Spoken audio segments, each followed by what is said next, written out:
Welcome to Second Take, the show that focuses on the issues behind the news.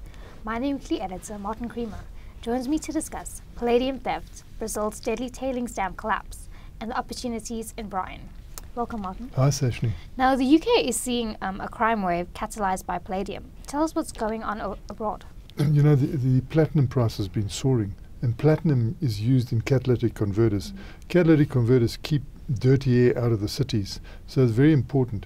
And petrol-driven cars have chosen palladium, and that price has just rocketed.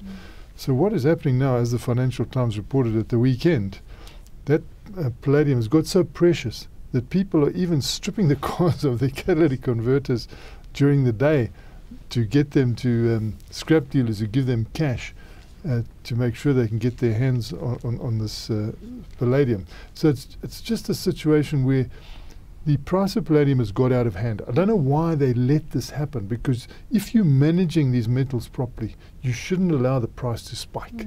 A price spike doesn't help anybody. Certainly doesn't help the producer.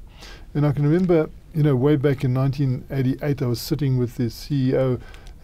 He was the then CEO of Anglo American Platinum, and the bombshell came through that the Ford Motor Company of the US had cold-shouldered platinum, and it had chosen palladium to put into the vehicles, the petrol-driven vehicles, and it was a big shock at the time. But at that stage, the palladium price was, the platinum price was rising, palladium price was decidedly lower. So that's what happens. If you allow prices to go too high, the market says, no, I'm just not going to pay that price, and they go for other metals, and it creates big shocks. So we're having this with palladium at the moment. Price going too high, way above platinum. You can use platinum, it's not being used. So who's controlling this market?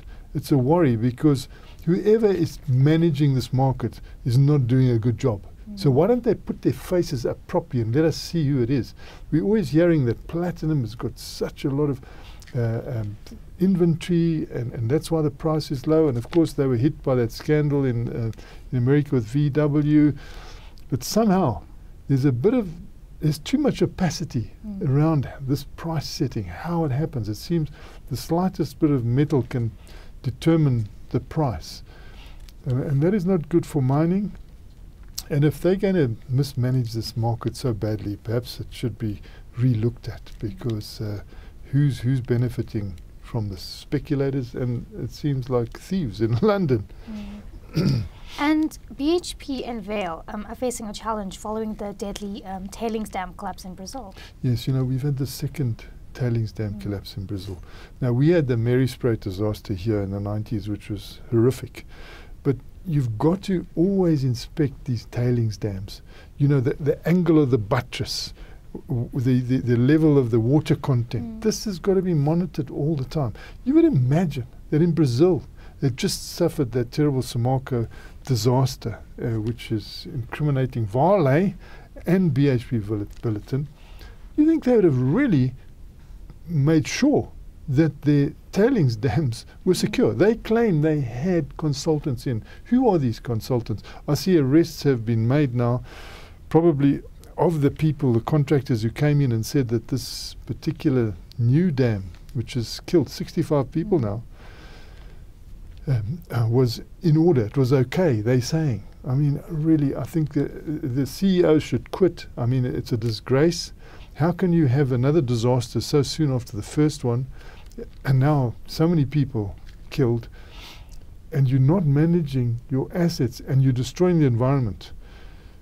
I see that, you know, the new Brazilian president, he was wanting to relax all these environmental controls. Well, you better go and re-look at it himself, because they're not even obeying the laws as they are now.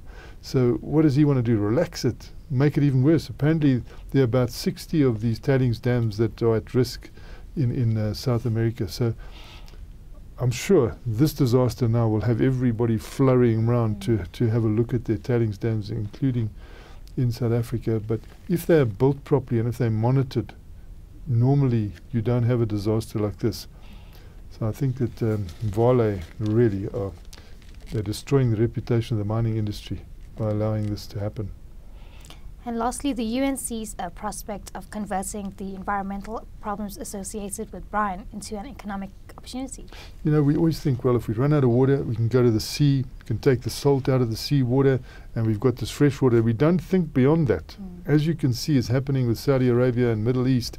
They just think, hey, we've got this water, that's all we want. And then they dump the salt back into the sea, which kills the fish and it destroys the plant life and creates such a concentration of salt that, you know, you're then in a worse situation as you draw water out. So the United Nations said, look, don't you realize that when you take that salt out, that salt has got very valuable metals and minerals. They're hoping, of course, that those metals and minerals will be extracted and not this residual, not just dumped back in the sea. And it's a good lesson to us here in South Africa as well, because we've got this acid mine drainage. There's a lot of value in there, as we saw from people who took out potassium nitrate. You know, getting a lot of money for that potassium nitrate. It's a very important fertilizer ingredient. So I think the message of the United Nations is, look, don't destroy the environment. Be smart.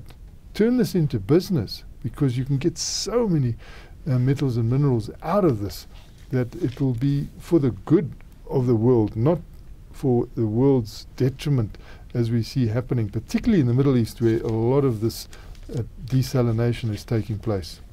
Thanks for speaking with us, Martin. It's a great pleasure, Sashni. That's it for today. Join us again next week for more news and analysis on the local and global mining industries.